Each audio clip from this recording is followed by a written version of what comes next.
আমি তাদেরকে ধন্যবাদ দিতে চাই যারা ডিরেক্টরস গিল্ডের আহ্বানে নির্মাতারা যাতে শুটিংয়ে থাকবার কথা, যাদের এই ঈদের সময় নানা রকম প্রোগ্রামে থাকবার কথা, শুটিং করার কথা, সেটা বাদ দিয়ে আজকে রাস্তায় এরকম রৌদ্রোজ্জ্বল পরিবেশে এসে দাঁড়িয়েছে।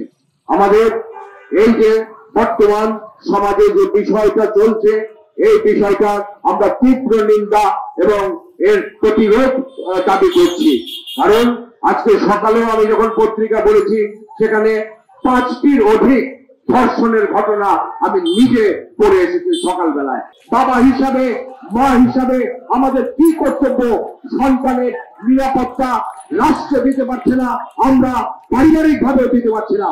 সুতরাং আমি উদাত্ত কণ্ঠে আজকে এখানে বলতে চাই, এই যে অবস্থা চলছে, ধর্ষণের যে মহামারী শুরু হয়ে গেছে, এটা অবিলম্বে বন্ধ করতে হবে। আমরা সংশ্লিষ্ট যে উপদেষ্টাদ্বয় আছে, যাদের এটা দায়িত্ব, তারা দায়িত্ব পালনে ব্যর্থ হয়েছেন, তাদের পদত্যাগের জোর দাবি করছি। শিশুরা ধর্ষিত হচ্ছে এবং সেই ধর্ষণটা এখন আরো বেড়ে গেছে এবং বাসাতেও কিন্তু নিরাপদ না, কেউই বাসাতেও নিরাপদ না। তো সেই জায়গা থেকে আমার মনে হয়েছে যে মাননীয় উপদেষ্টা যারা আছেন তাদের কাছে আমার নিজের জন্য কোনো চাওয়া নাই, কিন্তু আমার দেশের জন্য, আমার দেশের ছোট ছোট শিশুদের জন্য, সমস্ত নারীদের জন্য আমার একটাই চাওয়া, যারা ধর্ষণ করছেন এবং প্রমাণিত হচ্ছে তাদের যে সর্বোচ্চ শাস্তি দেওয়ার এখনই সময় এবং এখনই পদক্ষেপ নিতে হবে। যদি শাস্তিটা সর্বোচ্চ শাস্তি হয় তাহলেই আসলে এই ধর্ষণটা কমে যাবে। আমার এই ছোট বুদ্ধিতে আমার কাছে মনে হয়েছে যে এটাই আসলে হওয়া উচিত। তাহলে আসলে সমস্ত শিশুরা বাসায় নিরাপদ থাকবে, রাস্তায় নিরাপদ থাকবে, আমরা যারা বাইরে কাজ করি তারা আমরা শান্তিতে এবং নিরাপদ চলাফেরা করতে পারবো। আসলে আমার কিছু বলার নাই, এটা ওদের চিন্তাধারা, ওরা আসলে অসুস্থ। আমি জানি না ওরা কি আসলে নেশাগ্রস্ত নাকি অসুস্থ, ওরা আসলে সুস্থ না, এতটুকুই বুঝি। কারণ কোনো সুস্থ একজন বাবা তার মেয়েকে কখনো ধর্ষণ করতে পারে না, এটা কি কখনো হয়?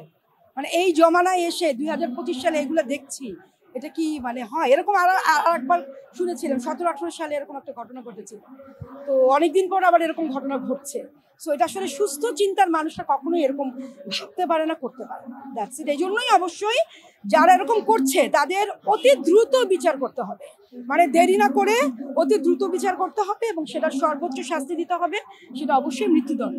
Thank you. যেখানেই প্রতিবাদ আমি সেখানেই যাচ্ছি, বিশেষ করে এই যে আসিয়ার ঘটনাটা। আমরা যত কথাই বলি, যত বজ্রকণ্ঠেই কথা বলি, একটি কথা যদি আমরা মুখ থেকে সবাই বের করতে না পারি, যে নির্যাতনকারী বোনের আগে ধর্ষণকারীর জানাজা যদি আমরা পড়তে না পারি, তাহলে এই দেশ থেকে কখনোই এই ধর্ষণ কমবে না। আমি পাশাপাশি একটি কথা বলবো, যে মেয়েটা ধর্ষিতা হয় সে তার বিচার পাওয়ার জন্য যখন আদালতে যাবে, আদালতে যাওয়ার আগে তার বিচার যখন স্বয়ংসম্পূর্ণ হয়ে যায়, তাহলেই এই দেশ থেকে ধর্ষণ আপনার কমবে। আপনাদের এই আরামের চেয়ারে বসে এই যে মজার মজার কথা বলা বন্ধ করতে হবে। আমরা আন্দোলন করে, আমরা নিজের জীবনের ঝুঁকি নিয়ে আপনাদেরকে বসিয়েছি।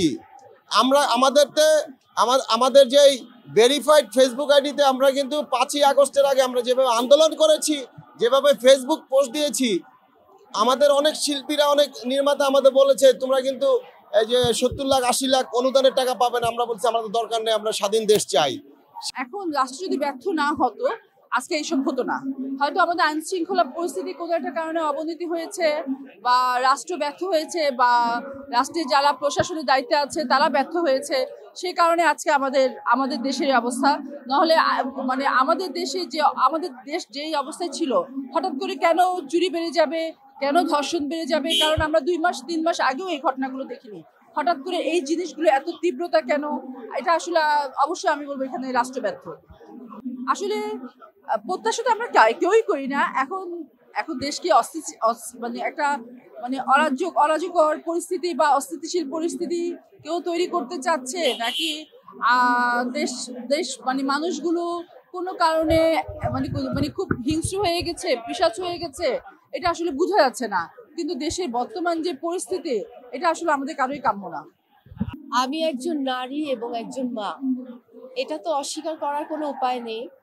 এবং দেশে যেই ধর্ষণজনিত এবং যে ধরনের একটা বিশৃঙ্খলতা চলছে, এটা কি বলবো, মানে এই দুঃখ রাখার, এই কষ্ট রাখার আসলে কোনো জায়গা খুঁজে পাওয়া যাচ্ছে না।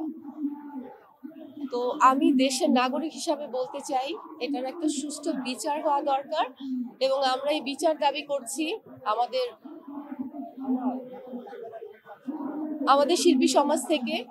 এবং কাজ তো থাকবেই, কাজের পাশাপাশি আমাদের দায়িত্ববোধ থাকবে এবং আমরা চাই যে অপরাধীকে খুব তাড়াতাড়ি ধরে তাকে শাস্তি দিতে হবে। এটা নিয়ে অনেকদিন অনেকটা সময়, সবসময় আমরা যেরকম দেখতে পাই যে অনেকটা সময় লেগে যায় বা খুঁজে বের করা, আসলে খুঁজে বের করতে চাইলে প্রপার এই জিনিসটা নিয়ে এগিয়ে গেলে এটা খুব অল্প দিনেই অপরাধীকে শাস্তি দেওয়া যায় এবং দৃষ্টান্তমূলক শাস্তি দিতে হবে, যেই শাস্তির কারণে ভবিষ্যতে অন্যেরাও ভয় পাবে, এই কাজগুলো আর হবে না। এই নিষ্ঠুর কাজগুলো আমরা আর দেখতে চাই না কখনো।